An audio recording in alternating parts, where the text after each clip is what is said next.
नमस्कार दोस्तों, मेरा नाम दीपाली है। मैं ब्लेसिंग टीम भुवनेश्वर से हूँ। दोस्तों, आज हम बात करेंगे व्लादिमीर मेगरे की रचना एनेस्थीसिया के चैप्टर 27 के भाग 2 के बारे में, जिसका शीर्षक है अंधेरे बलों की समय की खिड़की से पार।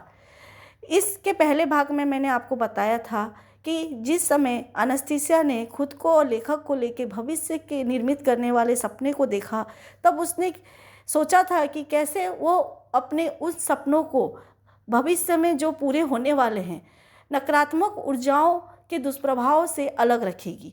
और मैंने कहानी को उस जगह विराम दिया था जहां एनेस्थीसिया लेखक को भावनाओं की महत्व के बारे में बता रही है कि किस तरह भावनाएं हमारे जीवन में काम करते हैं और किस तरह एनेस्थीसिया ने उन भावनाओं की मदद से खुद को और लेखक को अपने आने वाली भविष्य निर्मित सपनों को सच होते हुए और नकारात्मक शक्तियों के दुष्प्रभाव से दूर रखा। तो आइए बढ़ते हैं कहानी की ओर और जानते हैं कि एनेस्थीसिया ने किस तरह उन्हें नकारात्मक ऊर्जाओं से दूर रखा।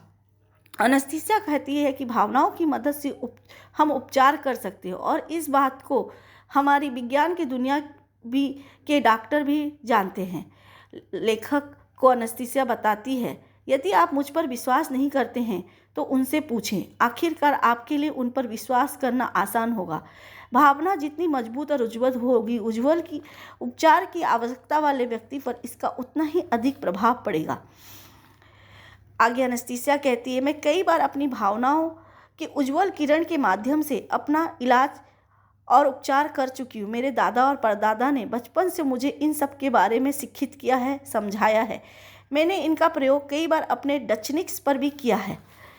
अब मेरी किरण मेरे दादाजी और परदादा जी किरण से भी बहुत शक्तिशाली है, क्योंकि मेरी इस किरण के साथ एक नई एहसास जुड़ गई है जिसे प्यार कहते हैं। और यह एहसास बहुत सुखद, बहुत अच्छी और बहुत तेज है। मैं इस एहसास को सबके साथ और साथ ही आपके साथ साझा करना चाहती हूँ। मेरे हिसाब से मैं चाहती हूँ हर चीज़ हर किसी के लिए और हर किसी के साथ अच्छा हो, जैसे कि भगवान और ब्रह्मांड चाहते हैं। एनेस्थीसिया अपनी असाधारण प्रेरणा और आत्मविश्वास से बोलती गई और उसकी आत्मभाषण उसे अंतरिक्ष और समय के पार लक्षित कर रही थी। और मैंने एनेस्थीसिया के अंदर एक अनिच्छिक उत्साह और आत्मविश्वास को देखा जिसने मुझे चकित कर दिया। और मैंने फिर से एनेस्थीसिया से पूछा, बस इतना ही या आपकी योजनाओं और सपनों में और भी बारीकियां हैं? एनेस्थीसिया ने कहा, बहुत सारी बाकी और बहुत सारी बात व्लादिमीर है, लेकिन वो बहुत छोटी हैं, वो इतनी महत्वपूर्ण नहीं है। मैंने उन बातों को अपनी योजना में ABC जैसी सूक्ष्म और छोटी चीज़ों की तरह संयोजन किया है। सिर्फ एक ऐसा बिंदु था जब मैं योजना बना रही थी जहां मैं अटक रही थी, जो आपसे संबंध रखता था, लेकिन मैं इसे हल करने में कामयाब रही। लेखक पूछते हैं, ठीक है, कृपया थोड़ा विस्तार से बताइए, वो क्या था जहां आप आके अटक रही थी या चिंतित हो रही थी, और वो मुझसे किस प्रकार संबंध रखता था? एनेस्थीसिया ने उत्तर में कहा, आप देखते हैं, मैंने आपको पृथ्वी का सबसे अमीर और प्रसिद्ध व्यक्ति बना दिया। यह निकट भविष्य में होगा, लेकिन जब मेरे सपनों का विवरण सामने आया था, या कह सकते हो अभी भी प्रकाश या सकारात्मक ऊर्जा द्वारा नहीं अपनाया गया था, अंधेरे या नकारात्मक ऊर्जा लगातार अपनी विनाशकारी, हानिकारी और दुष्प्रभाव से मेरे सपने और अन्य लोगों को प्रभावित करने की कोशिश कर रही थी। मेरे विचार तेजी से आगे बढ़ रहे थे, लेकिन अंधेरे की ताकत भी गति पकड़ रही थी। उन्होंने अपने कई अन्य सांसारिक मामलों से अपना ध्यान हटाकर मेरे सपनों पर अपना ध्यान केंद्रित कर दिया। लेकिन फिर मुझे ऐसा कुछ मिला और मैं बहुत चतुराई से उन दुष्प्रभावों से निकलने में कामयाब हुई, और मैंने उन सभी नकारात्मक उपकरणों की ऊर्जा को अच्छे कामों में उपयोग में लगा दिया। और फिर अंधेरे की ताकतों ने 1 सेकंड से भी कम समय के लिए अपना असर खो दिया, और यह समय मेरे सपनों को सकारात्मक या प्रकाश की ऊर्जा द्वारा ले जाने के लिए और उसे दीप्तिमान और अनंत के परे ले जाने के लिए पर्याप्त था। तब लेखक ने पूछा, और आपने इन सब से बाहर निकलने के लिए क्या सोचा था एनेस्थीसिया? एनेस्थीसिया ने कहा, अप्रत्याशित रूप से उन सब परिस्थितियों से बाहर आने के लिए मैंने नकारात्मक ऊर्जा की समय की अवधि को थोड़ा बढ़ाया, जिस समय आपको विभिन्न चुनौतियों का सामना करने की आवश्यकता होगी। ऐसा करते समय मैंने अपने आप को आपकी मदद के लिए अपनी किरण का उपयोग करने की संभावना से खुद को वंचित कर दिया, और नकारात्मक ऊर्जा मेरी ओर से कोई तर्क न पाकर भ्रमित होगी। और इस क्षण के दौरान मैंने बहुत जल्दी उन लोगों पर प्रकाश डाला जो भविष्य में आपके संपर्क में रहेंगे। तब लेखक ने पूछा, तो इन सब का क्या मतलब? तब एनेस्थीसिया ने कहा, लोग आपकी मदद करेंगे, मेरे सपने को साकार करने में मदद करेंगे। वे अपनी छोटी छोटी किरणों के साथ ऐसा करेंगे जो लगभग बेकाबू होगी, लेकिन उनमें से बहुत सारे होंगे, और साथ में आप सपने को भौतिक वास्तविकता में साकार करेंगे। आपको अंधेरे बलों की सीमा की खिड़की के पार ले जाया जाएगा, और आप दूसरों को अपने साथ ले जाएंगे। और अमीर और प्रसिद्ध बनने से आप लालची या अहंकारी नहीं बनेंगे, क्योंकि आप समझेंगे कि पैसा वह बिंदु नहीं है जो आपको कभी भी मानव आत्मा की गर्मजोशी या सच्ची करुणा नहीं खरीदेगा। आप इसे तब समझेंगे जब आप समय की उस खिड़की के पार अपना रास्ता बना लेंगे, जब आप इन लोगों को देखेंगे और जानेंगे, और वे भी समझेंगे।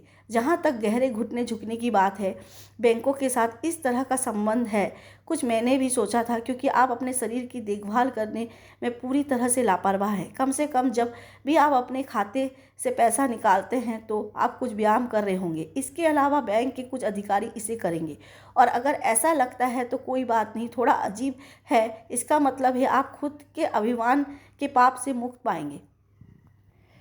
तो यह पता चला है कि यह सभी चुनौतियाँ और परीक्षण जो अंधेरे ताकतों ने अपने समय की खिड़की में गढ़े हैं, आपको और आपके आसपास के लोगों को मजबूत करने का काम करेंगे। यह सब आपकी जागरूकता की भावना को बढ़ाएंगे और अंततः आपको बचाएगा।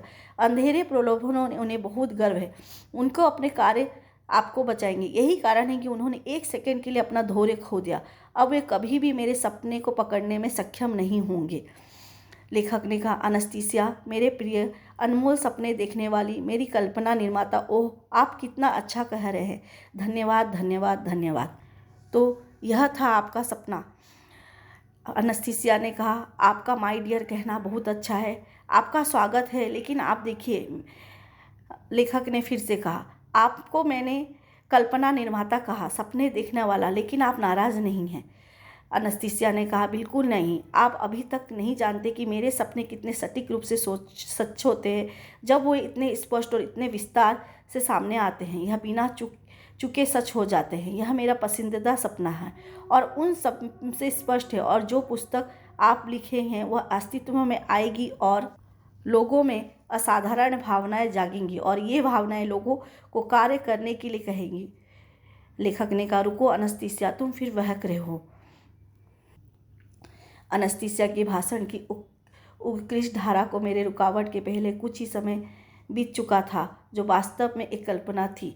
मैंने उसकी इस आत्मभाषण के पीछे के महत्व को ठीक से नहीं समझ पाया। उसने जो कुछ भी कहा वह बहुत शानदार लग रहा था। केवल 1 साल बाद जुदेसा आई प्रिक्युलेचेनिया वंडर्स एंड एडवेंचर्स पत्रिका के तीसरे संपादक मिखाइल फिरनी ने एक आत्मकथा वाली पुंडलिपि को पढ़ने के बाद उत्साहपूर्वक मुझे अपनी पत्रिका को मई 1996 का नवीनतम अंक सौंपा। पत्रिका की सामग्री ने मुझे उत्साह से भर दिया।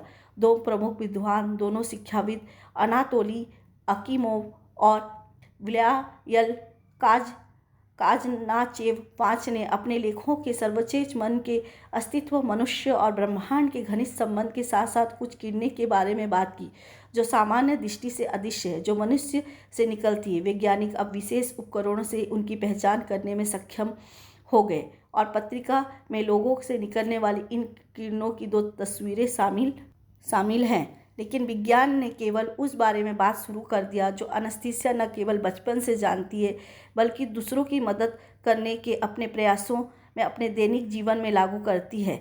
मुझे 1 साल पहले कैसे पता चला कि वह लड़की मेरे सामने एक पुरानी स्कर्ट में खड़ी थी, केवल वही जो उसके पास थी, और असहज दिखने वाली गेलोसेस अपने कार्डिगन पर घबराहट से बटन उठा रही थी। एनेस्थीसिया नाम की इस लड़की के पास वास्तव में एक विशाल ज्ञान का भंडार के साथ साथ मानव नीति को प्रभावित करने की क्षमता थी, या यह उसकी आत्मा की धड़कन वास्तव में मानव जाति को डराने वाली अंधेरे और विनाशकारी शक्तियों का प्रतिकार करने में सक्षम थी, या कि जाने माने रूसी मरहम लगाने वाली व्लादिमीर मिर्नोव अपने सहायकों को एक सभा में कहेंगे कि हम सब उसकी तुलना में चींटियां हैं, यह कहते हुए कि दुनिया में अभी तक उनसे बड़ी शक्ति को नहीं जाना और पहचाना है कि इतना लंबे समय बिताने के बाद भी उसके साथ बिताया गया समय मैं अभी भी नहीं समझ पाया।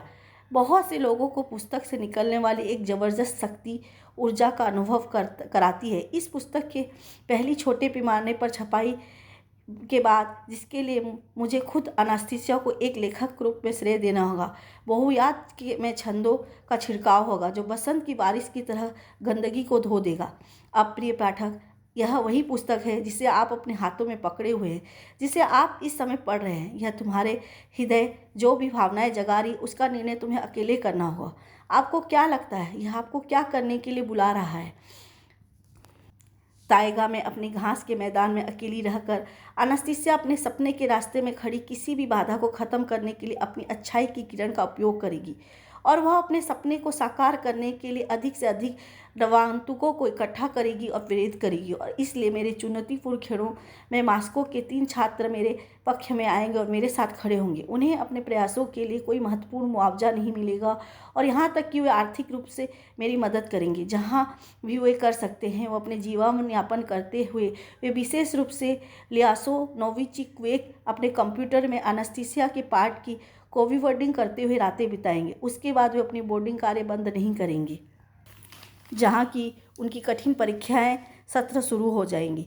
और मास्को प्रिंट शॉप नवंबर इलेक्शन 2000 कॉपी प्रिंट रन करेगा।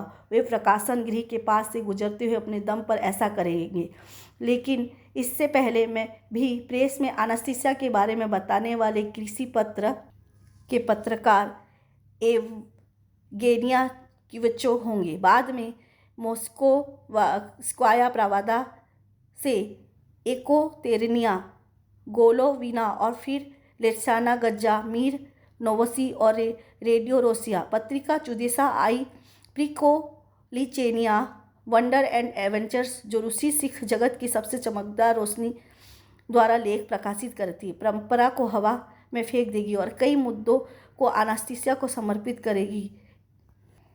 उन सब के साहसिक सपनों में हमारे शिक्षाविद साइवेरिया टेगा की बुद्धिमत महिला अनास्थिसिया के अंतर्दृष्टि के पास कहीं नहीं आते हैं।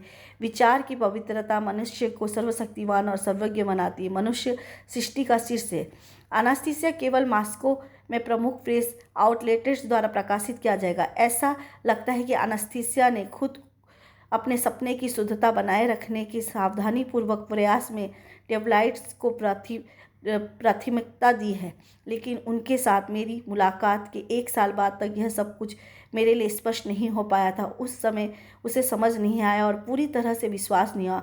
अनुभव पर मेरी अपनी राय थी और बातचीत के उस विषय पर इंसारित करने की कोशिश जिसे अधिक परिचित था, जिसे एक एंटरप्रेन्योर या उद्यमी कहते हैं। तो यह थी लेखक और अनास्थिसिया के बीच की काल्पनिक, हम कह सकते हैं कि जिसे अब तक लेखक ही नहीं समझ पाए हैं कि वो काल्पनिक था या सचमुच उन्हें से अनास्थिसिया मिली थी। तो अब तक के लिए इतना ही दोस्तों, नमस्कार।